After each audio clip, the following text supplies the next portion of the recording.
For this video, I am going to teach you how to resize, reorder, and remove controls from your control center on your iPhone with an iOS 18. So the first thing that you need to do is to scroll down or to access your control center by swiping down from the top right edge of your screen, just like so.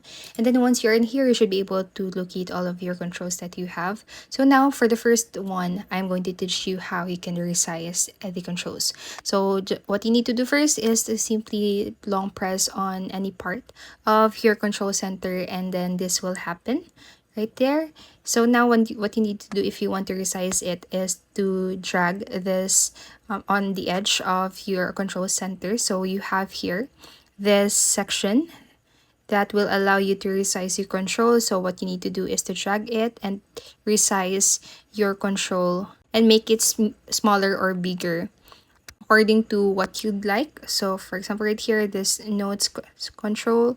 So I'm going to do that and then resize it and put it in to the section of my control center. Now, if you want to reorder all of your controls, what you need to do is to simply drop and drag them into the place where you want to put them, and then just simply rearrange them however you'd like. So for example, right here, my voice memos, I wanted to put it in the first as the first option that I have in my control center. So I'm just going to do that and put my calculator control center right here.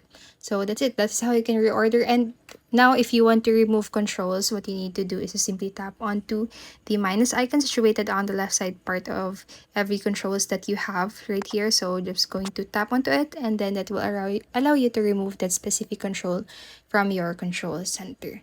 So that's basically it. That is how you can resize, reorder, or remove controls from your control center on your iOS 18. And if you want to add a control, just simply tap onto this add a control button situated on the bottom part of your screen and select from the options that you have in there.